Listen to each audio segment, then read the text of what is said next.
to follow all the laws found in the Torah as prescribed to the Jews, or to not follow all those laws found in the Torah for the Jews. Today on the podcast, we're going to be talking about the Messianic movement / Hebrew Roots movement. Welcome to the Youth Apologetics Training Podcast.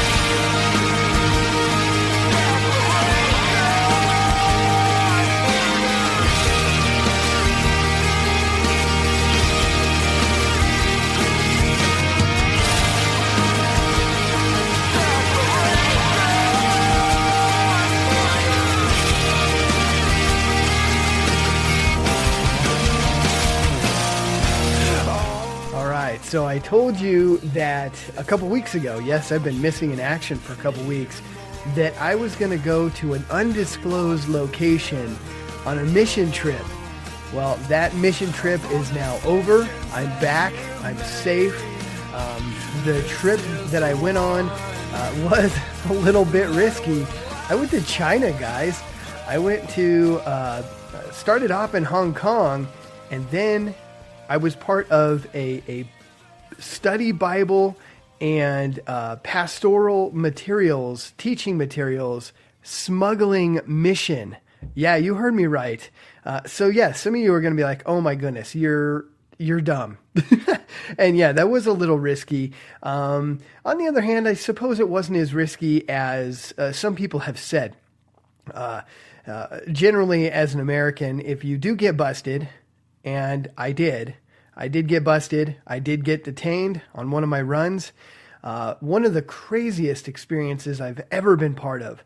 But as an American, you, at least at this point in history, enjoy somewhat of a special status. And you will not get detained indefinitely and sent to a labor camp or something like that. If you are a Chinese citizen and you get busted doing something like this, yeah, you're gone. You're going to disappear. And so I guess as an American, I'm going to enjoy that special status while I still have it and take part in what the underground church is doing in China. Friends, I do plan on publishing a short little podcast that just details what I've been through, and it won't be part of my regular weekly podcasting thing. I'll just throw that in there as an extra for those who would like to jump over and have a listen to that. It won't be as much of the worldview type topics that we've been getting into, but yet at the same time, in a round and about way, it will be. Because I would like to talk about, the culture that I experienced out there. Yes, some of the mishaps, which is not so much along the lines of this podcast, but also I encountered some worldviews, some new church movements out there.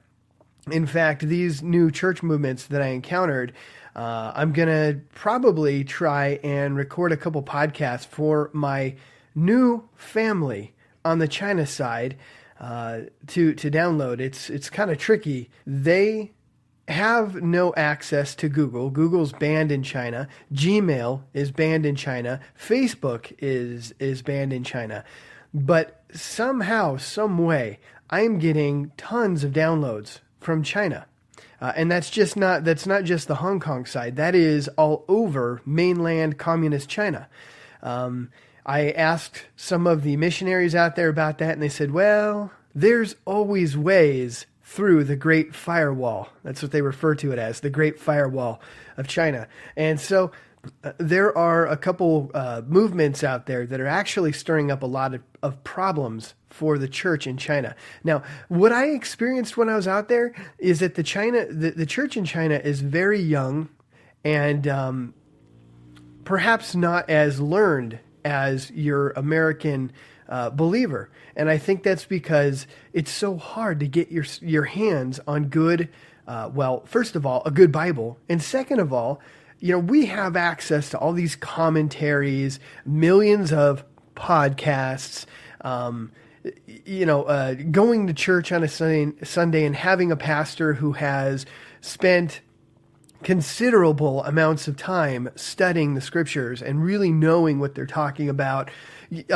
Tons of study books. You can go to any Bible store and find a lot of junk, but amongst the junk, there's a lot of good Bible study aids. You can't get that in China. So the average believer there is very young in their faith, which is kind of tragic. There is a need, and I don't know how to fill that need. I don't know if God will use me in that way. I don't know. But what I do want to do is produce a couple podcasts addressing some of these alternative movements, and trust that God is somehow going to find a way to get those podcasts through that great firewall to the brethren in China. It's, wow.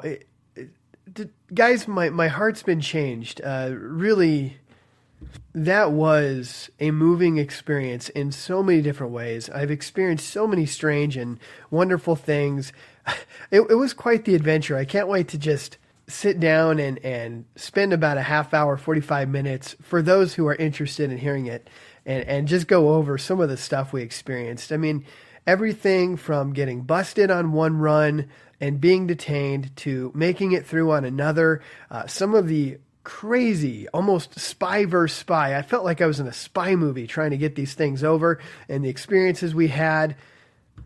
Believe it or not, something else that's kind of bizarre is that I literally was used to save a woman's life while I was out there. How did that even happen?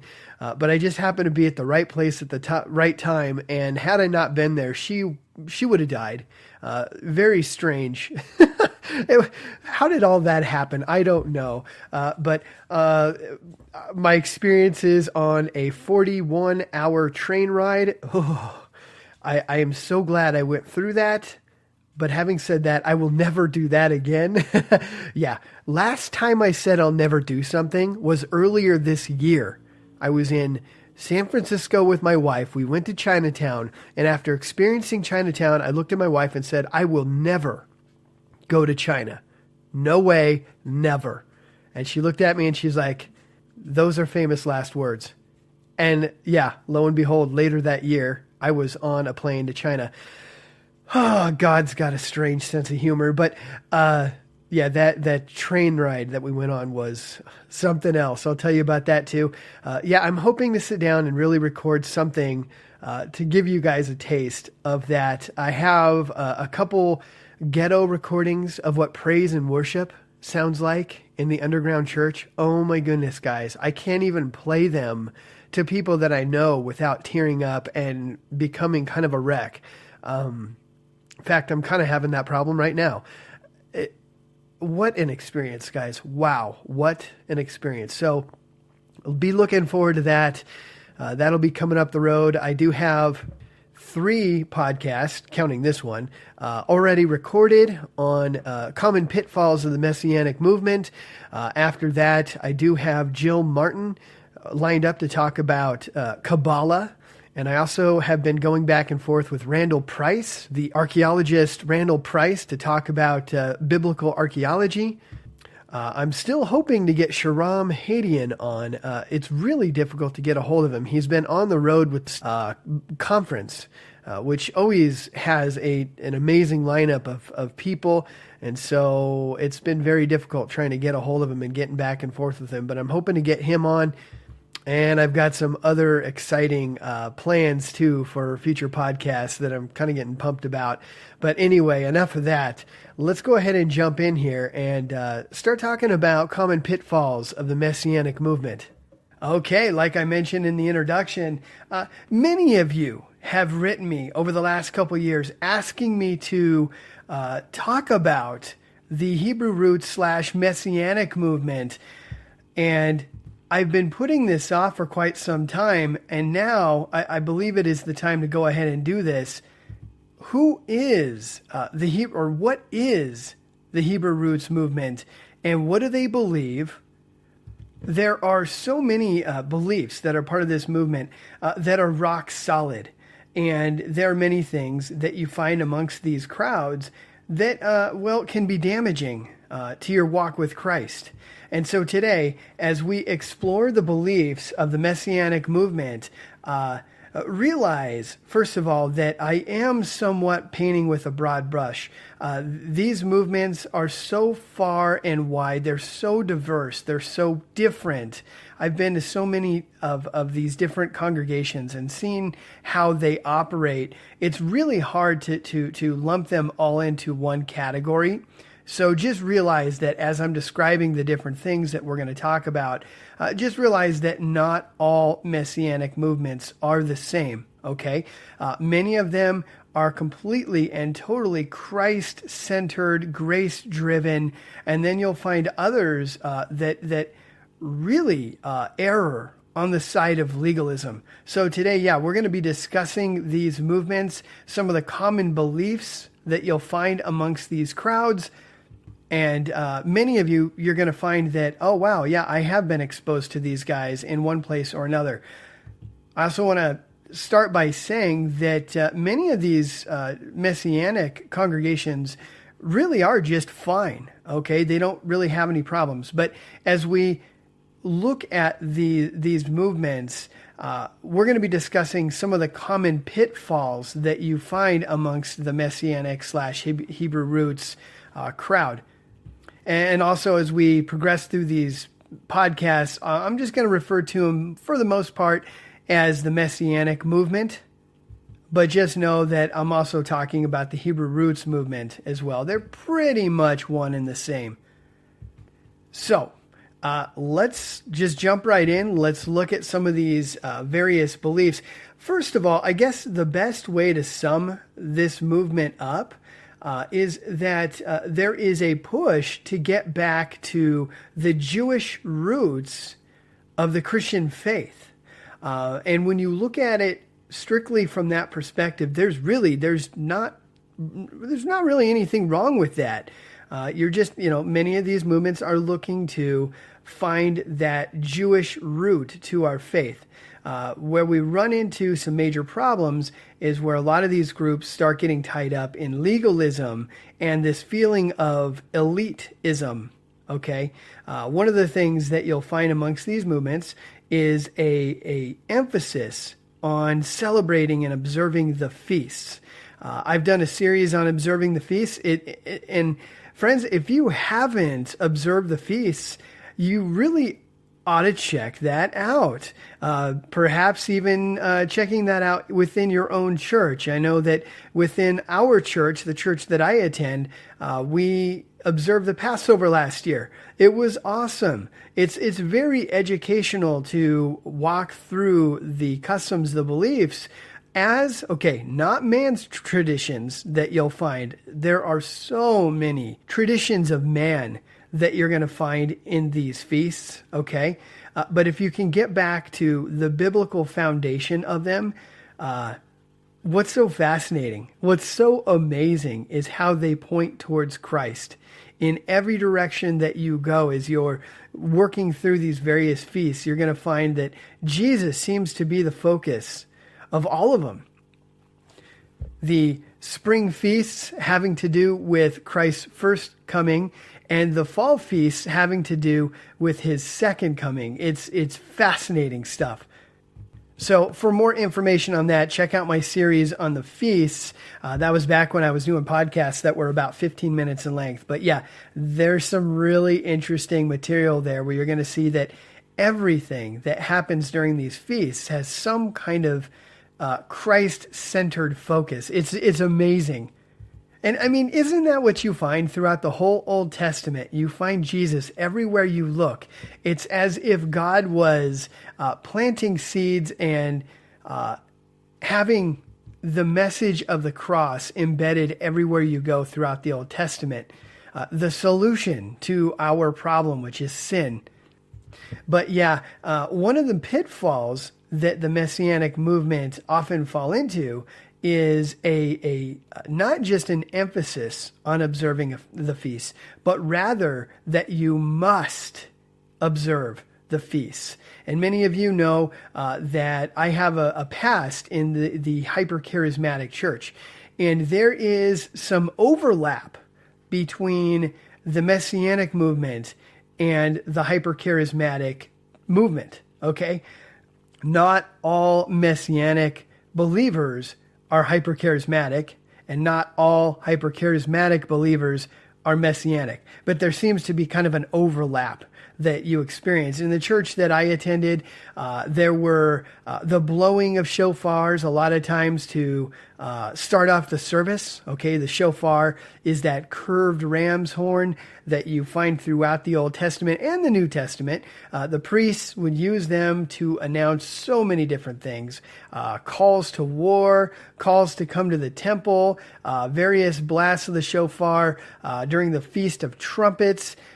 Really, they were used for so many different things in day-to-day life throughout the Bible. We had that within our church. There were some people that would wear a yarmulke to church. Are you guys familiar with that? That skull cap that you see a lot of Jews wearing. You would find that some people within our congregation would wear those. I can't remember if some people within our group wore the tzitzits. Those would be those little tassels that you see hanging down at the waistline of people's garments. I'm sure a lot of you have seen that. Jews walking around, they've got these strings that look like they're hanging down from the waistline, as if there was a shirt they're wearing underneath their clothing that had these strings sticking down. Those are the tzitzits. Also, many of you are familiar with the tallit. It's often referred to as a prayer shawl. I saw those being used all the time in this congregation that I was a part of as well. People would put this prayer shawl over them and then they would pray. Okay. What's interesting, just to take a quick rabbit trail, is when you're talking about the hypercharismatic church and then the marrying of their beliefs with a lot of these messianic beliefs, you'll get this attitude within the hypercharismatic movement that celebrating and taking part in a lot of these Jewish customs, right, will almost enhance their abilities, right? The hypercharismatic church always seeking after experiences and gifts. Well, if you find that somebody in a hypercharismatic church is praying under a prayer shawl, you'll start to get that feeling from them that suddenly their prayers mean more, they're more readily accessible to God, these types of things when you're wearing a prayer shawl. You're more likely to get an answer from God when you've got that thing over you. Right? Or, for example, in the hypercharismatic church, if you blow the shofar within the church, the demons tremble and they flee because somehow they're confused and think that that's the final trumpet call and Christ is returning again. Okay? As if demons are really that stupid. You're standing there with your shofar and you blow it and they all go, oh, it's happening, he's coming back, yeah, right. But whatever the case, I've got this history of being a part of this type of movement. I have attended many different gatherings of Messianic believers, some of them not so bad, some of them embarrassingly bad and flat out heretical. And we'll be talking about some of that as we go here. So anyway, there is an emphasis on observing and celebrating the feasts. No problem there, as long as there is not this burden placed on believers that you must celebrate the feasts, okay? And we'll talk a little bit more about that as we go. Another common trait that you'll find amongst this movement is they will reject outright the celebration of any pagan holiday. Now, when I say pagan, I'm going to say it from their perspective. Pagan holidays from a Messianic perspective would include Easter, Christmas, Halloween. That's a no-brainer. That one, there's no doubt about it. That one is definitely, hands down, without debate, pagan. Some of these groups will reject the celebration of birthdays. Some of them will even go after holidays like Thanksgiving, obviously Valentine's Day, St. Patrick's Day, all the different goofy holidays that you'll find amongst the American calendar. Most of them will be labeled as pagan. Now, I've talked about Easter and Christmas in the past. I believe in that series on the feast. I can't remember, honestly. But Easter and Christmas do have some interesting origins. This is definitely a hot debate. I've heard people like, I believe Chris Pinto took a different perspective and actually showed that Easter and Christmas might not necessarily have the pagan origin that so many people claim, although he demonstrated both sides of the debate, and I thought he did it really well.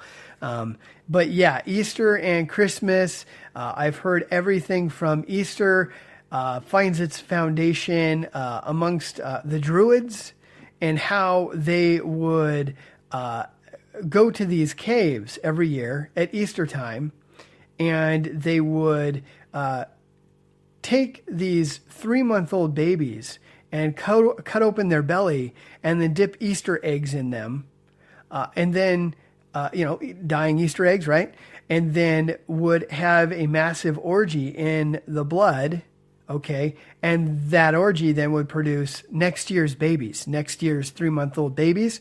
I don't know how true that is. It sounds pretty extreme. Easter coming from the name Ishtar, this multi-breasted goddess that comes down into, I believe, the Euphrates and turns a chicken into an egg-laying rabbit. There's no doubt that there's so much that's involved with Easter that is pagan. No doubt. I mean, come on. Giant bunnies hopping around and all the eggs. Nothing to do with Christ at all whatsoever. Honestly, if I was in charge and if I had my way, I honestly would prefer that the church, rather than celebrating Easter, would celebrate first fruits and also the Passover. I mean, doesn't that make more sense? I mean, Christ was crucified on the Passover. He was resurrected on first fruits. That would make more sense. But again, I'm not advocating any kind of legalism here. I think it just makes more sense. But in our pagan Christian nation that we live in, it's so much more fun to get Easter eggs and Cadbury eggs and chocolate covered marshmallow bunnies. Yum. So yummy. Not good for you, but yummy. Whatever the case, that just makes more sense. Christmas, December 25th. You can go back and look at some of the ancient pagan mystery religions, and you'll find that Jupiter was supposedly born on December 25th. Osiris, Tammuz, who was Nimrod's son. Okay, turned out that Tammuz was deified in some way. So many of these different pagan mystery religions have December 25th as their god's birth. Okay, and there is some evidence to suggest that the Catholic Church either A, decided to compromise and started stating that Christ was born on December 25th to appease the masses, to try and bring together the pagans and the Christians so that everybody wasn't fighting, and perhaps hopefully to convert a bunch of the pagans to Catholicism.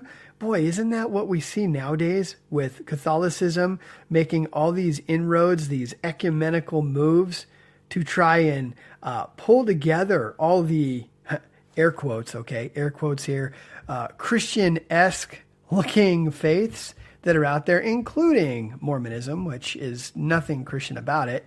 There is that particular view. Then there's another view that's out there that the church decided to declare that Christ was born on December 25th simply to stamp out, kind of like redeem these pagan holidays. All right. It's a big debate. There is a lot of evidence on both sides. It's kind of hard to say. What we can say is that the Bible doesn't say when Christ was born. We do know that, okay? We don't know when he was born. We can look at certain indicators from the text that seem to indicate that Christ was definitely not born on December 25th. Just going from memory here, I don't have any notes in front of me, but I know I've talked about this before. If you look at John the Baptist, okay, he was born, I think it was 6 months before Christ. He was conceived about 6 months before Christ was born or conceived. And just days before John the Baptist was conceived, John the Baptist's father, Zechariah, was serving in the temple, which his particular family line could only serve during a particular time of the year.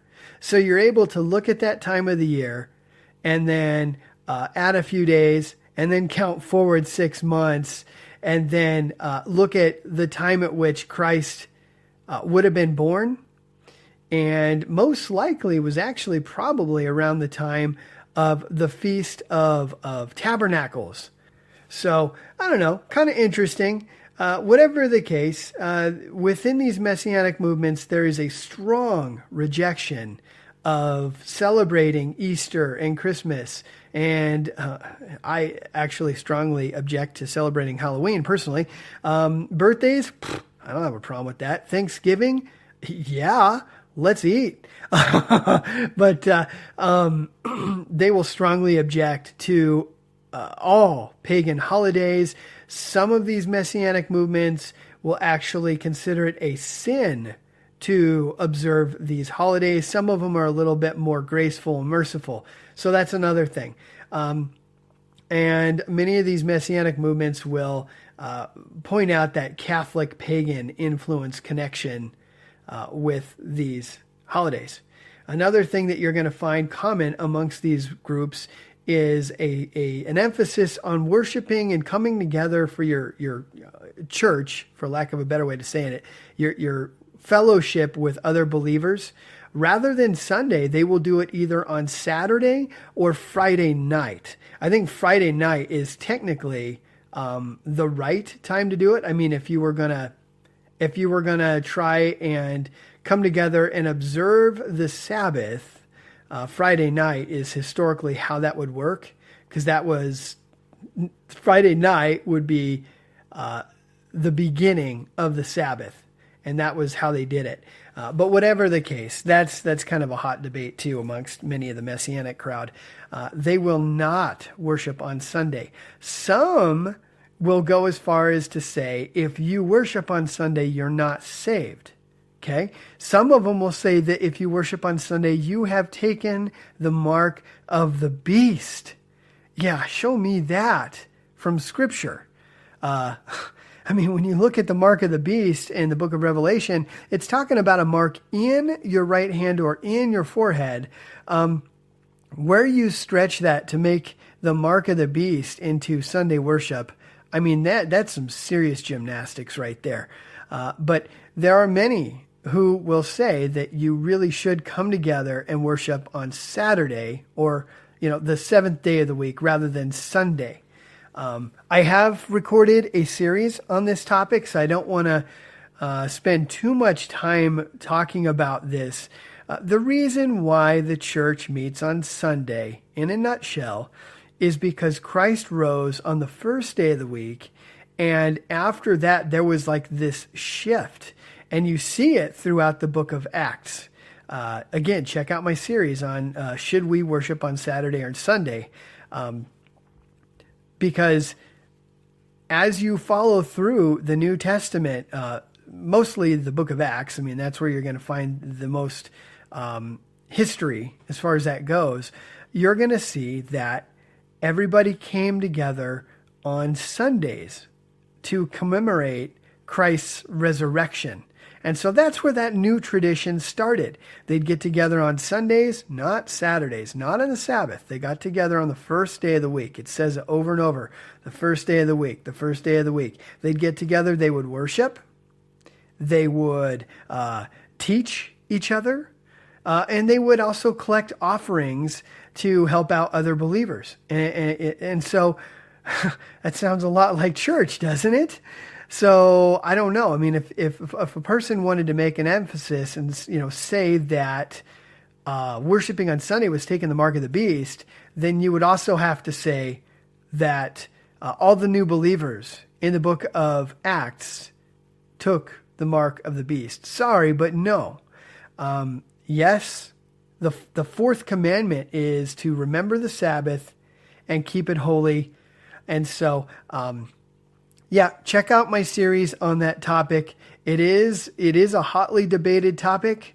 We're going to touch on it a little bit farther in this series, probably next week's podcast, where we're really going to get into, the refutation of some of these ideas. Again, none of this stuff is out and out bad until you draw a line in the sand and say, we must get back to the Jewish roots. We have to observe the feasts. We cannot celebrate Christmas or Easter with our family. These types of things, just as a little side note, going back a little bit with the Easter and Christmas thing. Again, I've run with these crowds for a long time. I've experienced both sides. My wife and I refused to celebrate Easter and Christmas for about, I don't know, it's probably about 7 or 8 years. And this is what we encountered. So my following arguments are not going to be scripturally based. They're going to be more pragmatic. So take them with a massive grain of salt. Okay. I'm admitting that right up front. But this is what we experienced. We experienced alienation, anger. Our family and our extended family, they got very aggravated with us. It got to the point where they wouldn't even try to invite us. And then during Easter and Christmas, everybody would get together and talk about how stupid Danielle and Mike were for not celebrating Easter and Christmas. It got to a point where it really drove a wedge between us and our family. I know Christ said that he would bring a sword between children and parents and these types of things. There would be that natural division that would take place because of our faith. I understand that. I get it. But in us not celebrating with them, okay, it's not like we were promoting Easter and Christmas when we did celebrate. It was more like we just wanted to be there with the family, right? Hang out with the family, love on your family, have a good time fellowshipping with your family, these types of things. It's not like we were bowing down to a Christmas tree and receiving gifts from some kind of phallic symbol that's the Christmas tree, okay? Which is one of the things that's often said about Christmas. No, it actually drove a huge wedge. Now, there came a point at which my wife and I thought, we're seeing in the scriptures that really we should be convinced in our own minds one day isn't any more important than another day. It's not, we're under grace now. It's not like we're thumbing our nose at God when we go to our family's houses on these days and spend time with them. So we very reluctantly got on our knees and we asked for forgiveness from God and said, if we're going to try this. We're going to try this. And if we are offending you, please forgive us. We just don't know what to do anymore because it's causing so much family turmoil. This is what we experienced. We went to the family's house. People were shocked that we showed up. We were received with huge hugs. We were welcomed back into the family, if you will. People were so excited that we were showing up. There were a few snide remarks that were launched against us throughout the evening because people were still not sure where we were with things. But you know what happened? Because we were there, it was Christmas. That was the first time we tried this.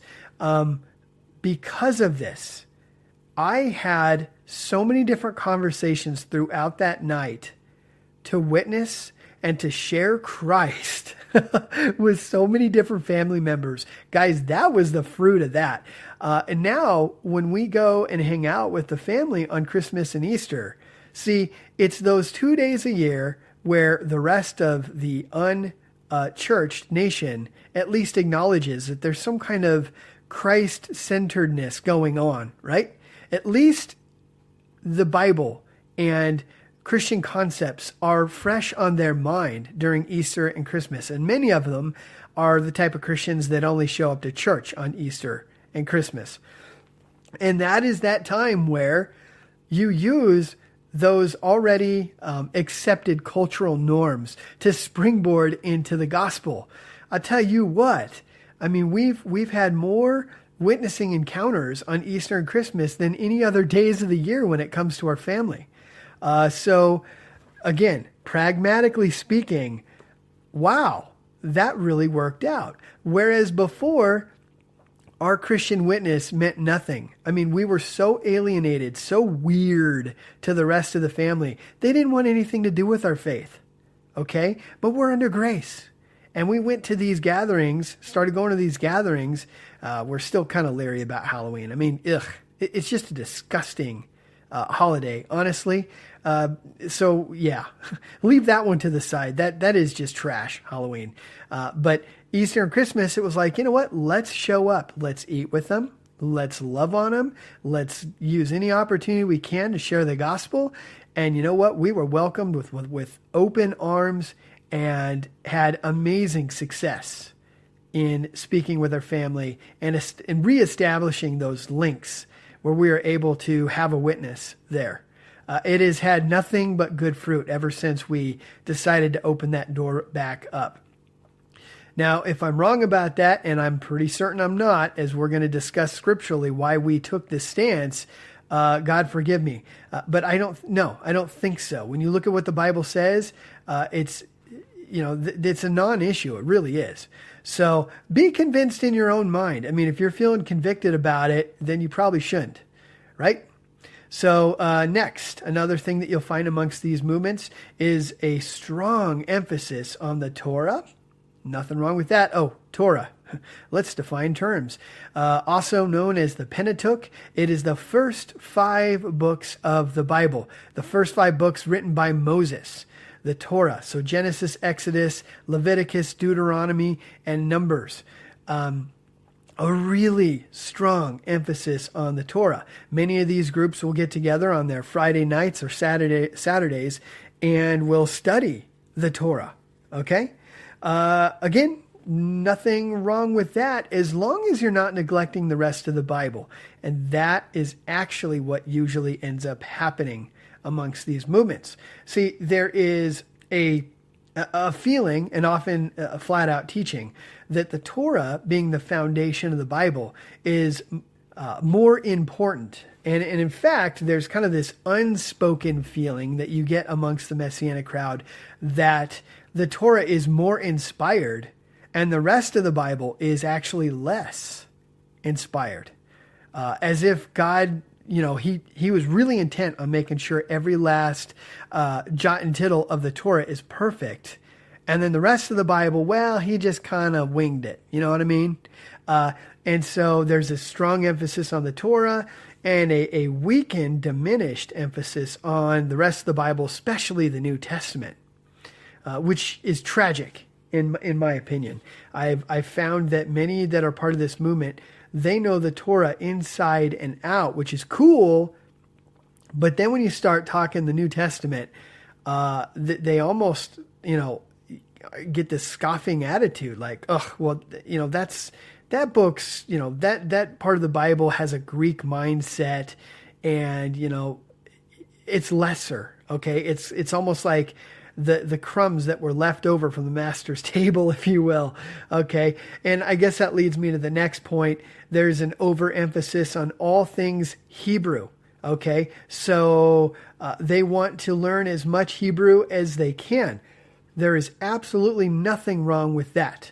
But what you'll find is suddenly you start talking. I've got a lot of friends that are still involved with this movement, and you talk to them, and it's like they do everything they can to incorporate all kinds of Hebrew phrases from the Bible in their speech. So they won't say the regular terminology that you and I are generally used to. They'll use Hebrew names and words. They'll pronounce the names in the Bible from a Hebrew perspective oftentimes. They'll say certain key words that you find within the scriptures in Hebrew rather than in English. And what comes with that is an elitism. I've found that amongst the Hebrew Roots / Messianic movement, there is this feeling of elitism, that they are the ones that are cutting edge. They're the ones that are really pleasing God. And all of us out there that worship on Sundays, all of us out there that don't follow and observe all the feasts, this, that, and the other, we're actually lesser Christians. We're kind of lukewarm. Okay. In fact, some of these groups will even question our salvation. So yeah, it's fascinating. It can actually get fairly painful when you're talking to these people and they start looking down at you and almost insulting you for your perspectives on many things.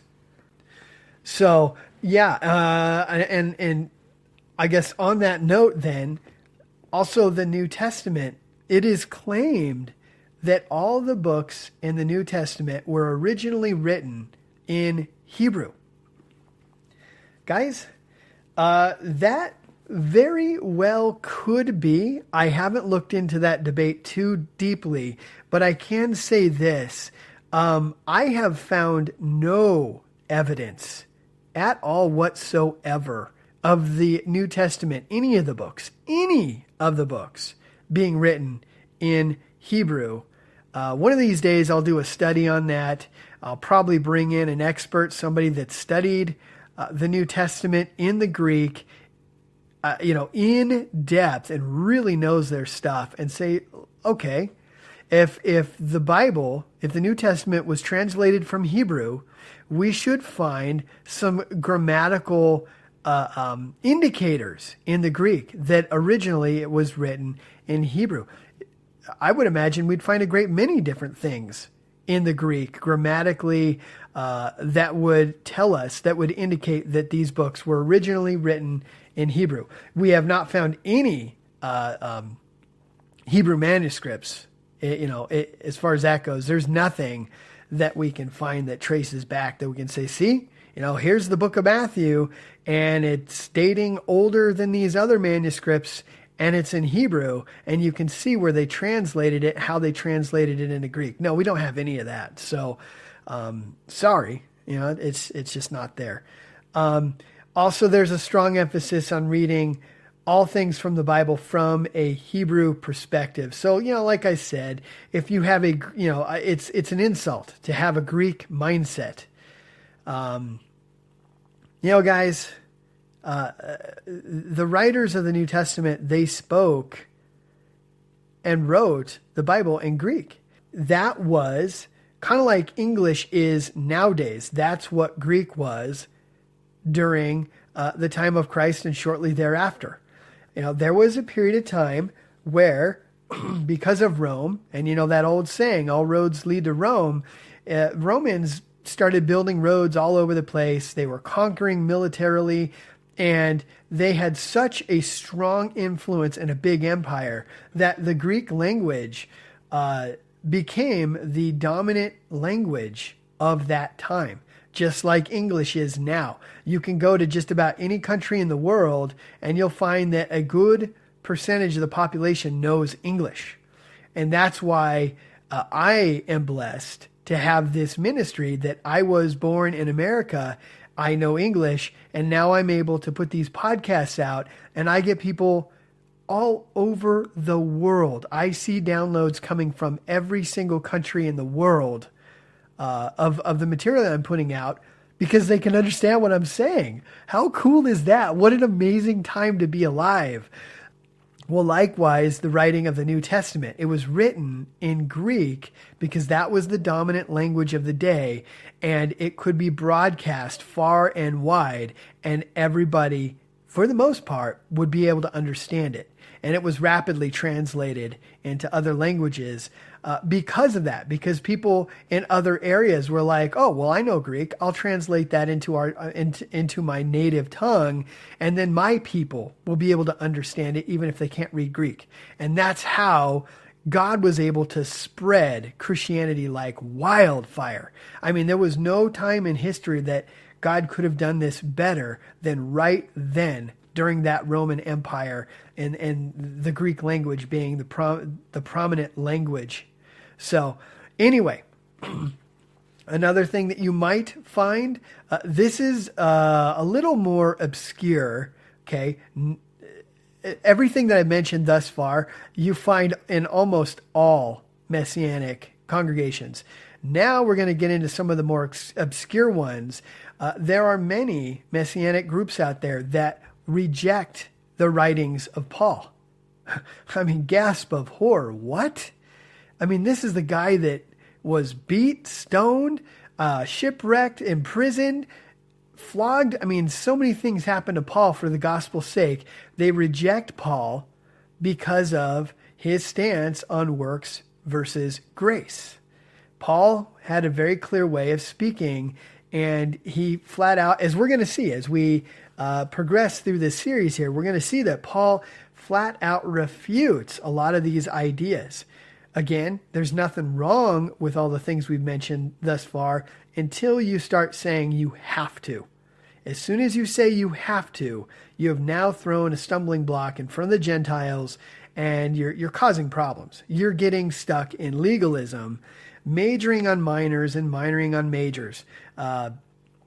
It's really sad, and I've got story after story after story, unfortunately, of friends who have majored on minors and minored on majors. They spend so much time focusing on the outside of the cup, okay, to go with Jesus's analogy, focusing on the outside of the cup, focusing on their outward appearance and pleasing God with all of these legalistic commands, and forgetting the weightier matters of truth and love, and loving the Lord with all your heart and loving your neighbor as yourself. Totally missing the boat. And to go back on the Easter Christmas debate and what I was talking about, there it is. That's exactly it.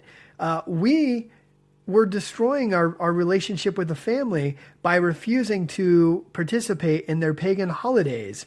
And again, by participate, I'm not talking about us getting all excited and dressing up in a Santa Claus outfit and all this nonsense that goes along with Christmas and Easter, but just showing up.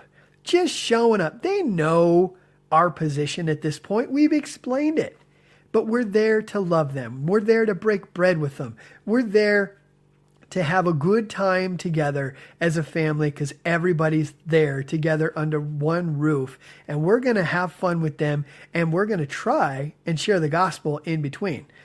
We were looking at the weightier matters of things, which was our witness to the family.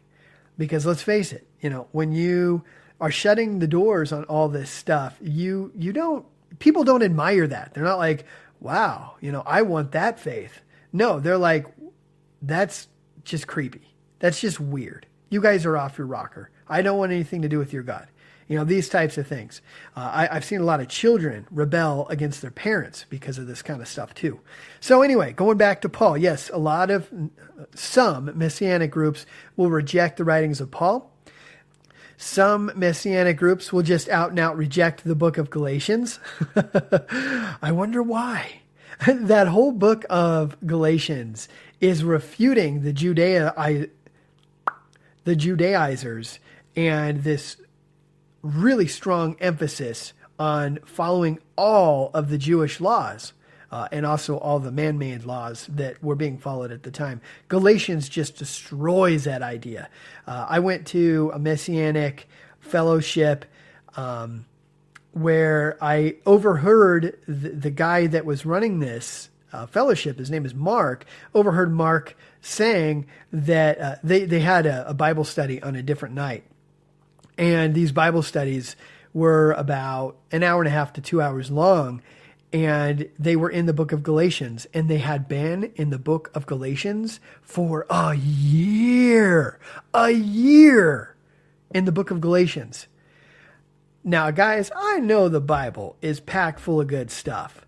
But if somebody is spending an hour and a half to 2 hours a week on one book that's Galatians is 5 or 6 chapters? I forget. Some major overhaul and shenanigans are going on there. And this guy would refuse to answer my question. I asked him over and over and over, do you believe in salvation by grace through faith alone? Or do you believe that it is dependent on our works? He refused to answer that question. He would not answer it. Therefore, I had to conclude after debating with the guy until 2 a.m. that he was very legalistic and was completely lost in his view of things. So, yeah, a lot of these groups will reject the book of Galatians, and many others will reject the book of Hebrews. I know that Monty Judah will reject the book of Hebrews. I used to be a big fan of Monty Judah, but then I started seeing and hearing things that really bothered me. One of the things is he keeps referring to the sages. The sages say this, the sages believe that. Who are these sages? Well, I came to find out the sages, whenever he was saying that, he was quoting the Talmud.